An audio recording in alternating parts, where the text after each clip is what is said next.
नमस्कार दोस्तों, मैं शिवानी आज के इस कार्यक्रम में आपका फिर से स्वागत करती हूँ। पिछले कुछ कार्यक्रम में हमने जाना कि कंसंट्रेशन यानी कि एकाग्रता क्या होता है और किस प्रकार से हम अपनी एकाग्रता को बढ़ा सकते हैं, इंक्रीज कर सकते हैं। इसके साथ साथ हमने ये भी जाना कि किस प्रकार हम अपनी आँखों की रोशनी को बढ़ा सकते हैं। तो आज हम जानेंगे ओमकार देव जी के साथ कि किस प्रकार हम हाइट को बढ़ा सकते हैं, कद को इंक्रीज कर सकते हैं। तो ओमकार देव जी, आप बताइए किस प्रकार से बच्चों की हाइट को यानी कि कद को इंक्रीज कर सकते हैं। नमस्कार।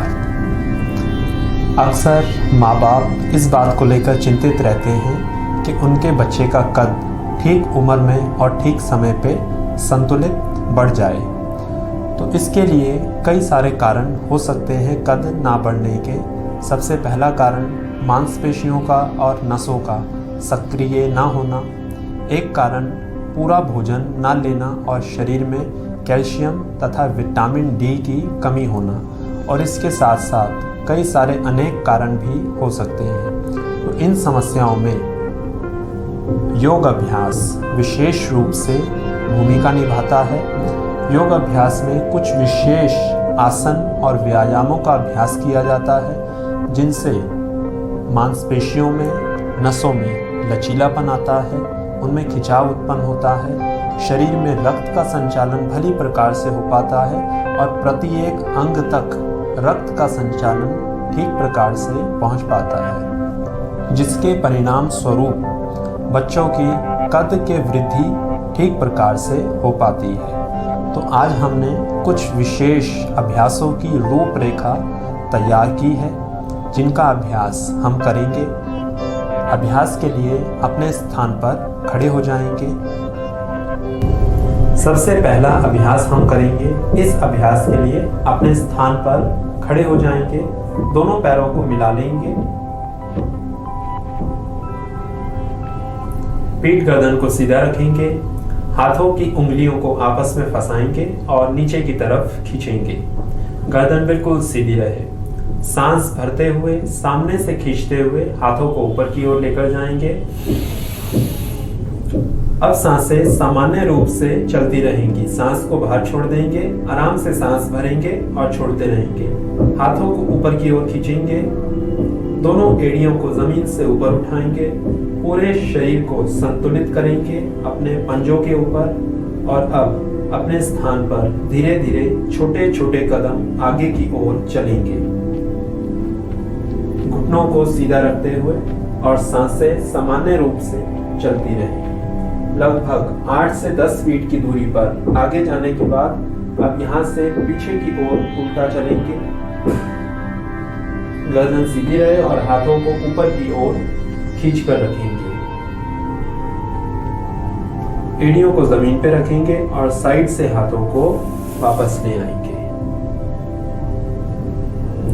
इस अभ्यास को 2 से लेकर 3 बार तक करेंगे।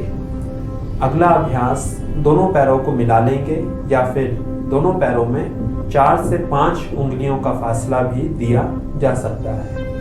पीठ गर्दन को सीधा रखेंगे, हाथ की उंगलियों को आपस में फंसाएंगे और नीचे की ओर खींचेंगे। गर्दन सीधी। सांस भरते हुए सामने से हाथों को ऊपर लेकर जाएंगे, सांस बाहर छोड़ेंगे, लंबा सांस भरेंगे, हाथों को दोबारा से ऊपर की ओर खींचेंगे। सांस छोड़ते हुए शरीर को अपने दाईं ओर झुका देंगे, कोहनी सीधी रहे। सांस भरते हुए सीधे, सांस छोड़ते हुए बाईं ओर, सांस भरते हुए सीधे, सांस छोड़ते हुए दाईं ओर, सांस भरते हुए सीधे, सांस छोड़ते हुए बाईं ओर, सांस भरते हुए सीधे और साइड से हाथों को वापस ले आएंगे। इस अभ्यास को दोनों तरफ से 5-5 से लेकर 8-8 बार तक करेंगे और कुछ दिनों के अभ्यास के बाद इसमें शरीर को रोक कर भी रखा जा सकता है। 8 से लेकर 15 सेकंड तक एक तरफ जाकर शरीर को रोककर रखेंगे। तीसरा अभ्यास हम करेंगे। इस अभ्यास के लिए अपने दोनों पैरों में 4 से 5 उंगलियों का फासला देकर रखेंगे। दोनों हाथों को पीछे रखेंगे। इस प्रकार से दाएं हाथ से बाएं हाथ या बाएं हाथ से दाईं हथेली को पकड़ के पीछे रख देंगे पीठ पे।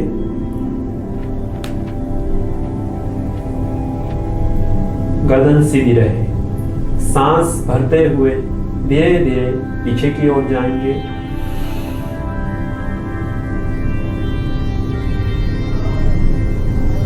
सांस बाहर छोड़ेंगे, पेट को अंदर खींचते रहेंगे और पूरा आगे की ओर चले जाएंगे। माथे को घुटने की ओर खींचेंगे, फिर सांस भरते हुए पीछे जाएंगे।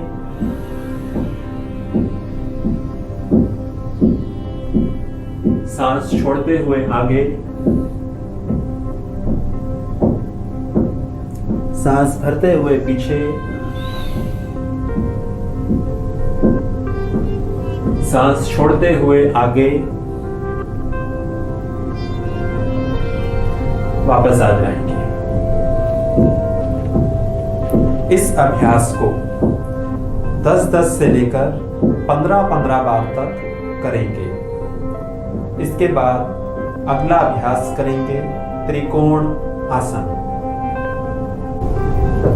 अपने दोनों पैरों में कंधों से ज्यादा फासला दे देंगे। पीठ गर्दन सीधी रहे।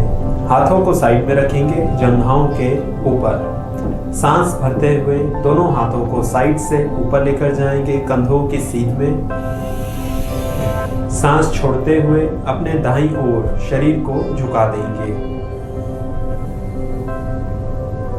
यहीं पर शरीर को रोक कर रखेंगे और अब जितनी देर रुके हैं उतनी देर सांसों की गति सामान्य रूप से चलती रहे। सांसों को नहीं रोकेंगे, सिर्फ शरीर को रोक कर रखेंगे।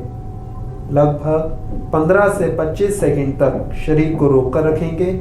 उसके बाद सांस भरते हुए हाथों को बाहर खींचते हुए सीधे आ जाएंगे और सांस बाहर छोड़ते हुए बाईं ओर।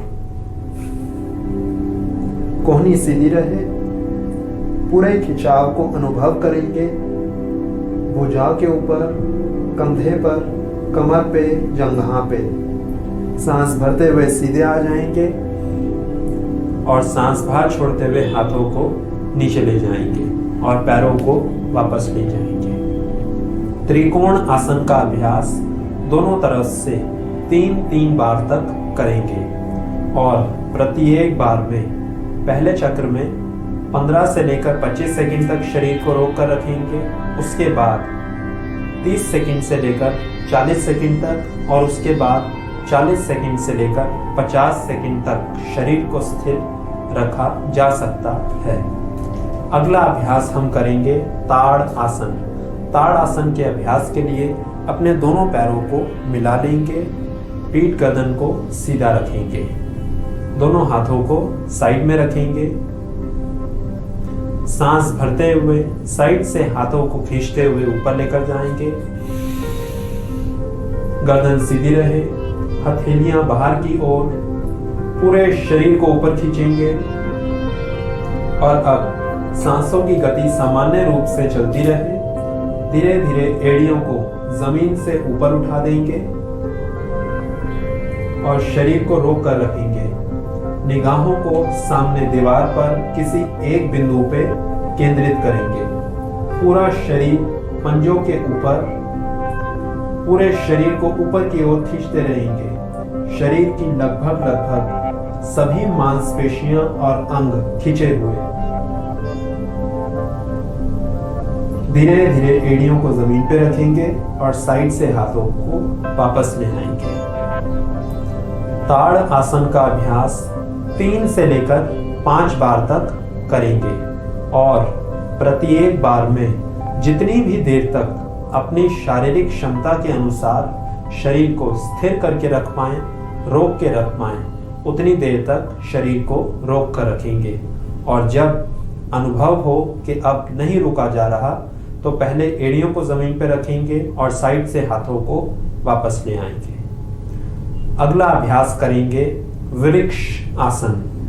वृक्ष आसन के अभ्यास के लिए अपने स्थान पर दोनों पैरों को मिलाकर खड़े हो जाएंगे। हाथों को साइड में या कमर के ऊपर रखेंगे। इस अभ्यास में अभी सांसों की गति सामान्य रूप से चलती रहे। अपने दाएं पैर को बाएं पैर से आगे रख देंगे। बाएं पैर को ऊपर उठाएंगे, घुटने को मोड़ते हुए बाएं तलवे को दाईं जंघा के ऊपर दबाएंगे। इस प्रकार हाथ को कमर के ऊपर रखेंगे।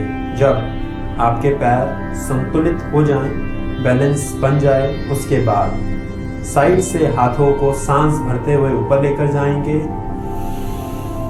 गर्दन सीधी कर लेंगे, हाथों को ऊपर खींचेंगे। सामने दीवार पर किसी एक बिंदु पे निगाहों को केंद्रित करेंगे। सांसों की गति सामान्य रूप से चलती रहे। पूरे हाथों को ऊपर खींचेंगे। वृक्ष आसन। साइड से हाथों को वापस लेकर आएंगे, कमर के ऊपर रखेंगे और पैर को सीधा कर देंगे। हाथ वापस। अब अपने बाएं पैर को दाएं पैर से आगे करेंगे। दाएं पैर को जमीन से उठाकर दाएं घुटने को मोड़ेंगे और दाईं एड़ी को और पैर के तलवे को बाईं जंघा के ऊपर दबाएंगे। हाथों को साइड में रखेंगे, गर्दन सीधी, सांस भरते हुए बाहर खींचते हुए दोनों हाथों को ऊपर लेकर जाएंगे और दोनों हथेलियों को आपस में स्पर्श करेंगे। गर्दन को सीधा रखेंगे, कोहनियां सीधी। सांसों की गति सामान्य रूप से चलती रहे। शरीर को ऊपर की ओर खींचते रहेंगे। सारा खिंचाव भुजाओं के ऊपर, हाथों के ऊपर, कंधों पे, कमर पे, छाती पे। साइड से हाथों को वापस लेकर आएंगे और पैर नीचे रख देंगे। वृक्ष आसन का अभ्यास भी ताड़ आसन की भांति ही करेंगे। 3 से लेकर 5 बार तक अभ्यास करेंगे और जितनी देर तक अपनी शारीरिक क्षमता के अनुसार शरीर को रोक के रख पाएं, उतनी देर तक रोक के रखेंगे। अगला अभ्यास। इस अभ्यास के लिए अपने दोनों पैरों में कंधों से ज्यादा फासला दे देंगे। अपने कंधों से लगभग 1.5 गुना ज्यादा दोनों पैरों में फासला दे देंगे। अभ्यास में ध्यान रखेंगे आपके पंजे सीधे रहें सामने की ओर। गर्दन को सीधा करेंगे।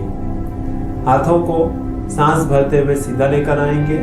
सांस बाहर छोड़ते हुए अपने दाएं हाथ की उंगलियों से बाएं पैर की उंगलियों को स्पर्श करेंगे और माथे को घुटने की ओर लेकर जाएंगे।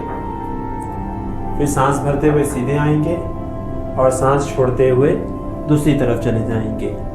इस प्रकार से इस अभ्यास को करेंगे गति के साथ। अब अभ्यास में या तो सांसों की गति को सामान्य भी रखा जा सकता है, अर्थ ब्रीदिंग नॉर्मल चलती रहे। जिस प्रकार से भी सांसें चल रही हैं उन्हें चलने देंगे, या फिर नीचे जाते समय सांस बाहर, ऊपर आते समय भरेंगे, नीचे जाते समय बाहर, ऊपर आते समय भरेंगे। अभ्यास करेंगे। एक बार देखेंगे अभ्यास को गति के साथ किस प्रकार से करेंगे। एक बार आगे जाने के बाद पूरे सीधे आएंगे और जब एक हाथ आगे जाए तो दूसरे हाथ को पीछे से घुमाकर आगे की ओर ले आएंगे।